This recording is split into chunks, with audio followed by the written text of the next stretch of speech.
Hey, it's Robin. So if you've ever used the internet, you may have come across a chart detailing different types of cravings that you may experience. Then it tells you instead of succumbing to your base desires of eating junk food, your body simply needs a particular nutrient. Then they suggest a variety of alternative foods also containing this nutrient. When you're craving sugar, what your body actually wants might be chromium or carbon or sulfur. So you just need a healthy meal of calves' livers, horseradish and legumes to satiate that sweet tooth. Here's another example. If you're craving alcohol, your body might just need avening, which you can get from eating granola. I'm actually pleased to hear that because it means I can go ahead with my great idea for a club, the Breakfast Bar.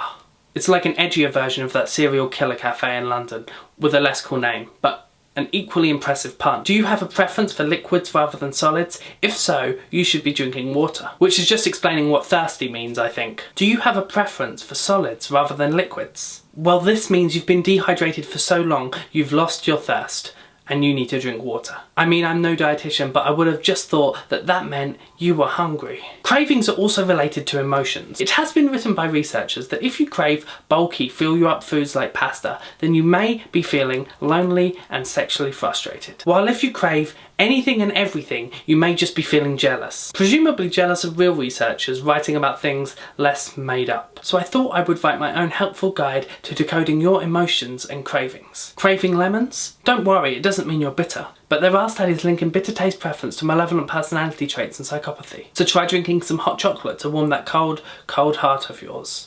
Feeling unhappy or experiencing low mood, then you clearly need more serotonin, which vitamin D can help release into your brain. For vitamin D, you need to get a lot of sunlight, specifically pure, organic, non-GMO sunlight. It's a little more expensive than regular sunlight, but I really think you'll like it. Do you derive pleasure from the misfortune of others? This is called Schadenfreude, and it just means you're craving German sausage. Nostalgic for a time far in the past? Then you should be eating ice cream, specifically soft serve, to remind you of those long, warm childhood summers where time seemed to move so slowly and you were free of worry. Nostalgic for a future that has not yet occurred? Ice cream again, but freeze-dried to remind you of your spacefaring future, where you look down upon the shell of a planet you once called home, where everyone you ever knew and ever loved is dead. Need an alternative to your morning coffee? Eat an apple is not my answer. Apples do not contain any caffeine, they only contain sugar. But if you can get your hands on one of those highly experimental dark apples I keep seeing at my local black market, well, those can contain 3 or 4 times the amount of caffeine of a tall latte. And like Starbucks, my local market does have that personal touch, and you will receive your groceries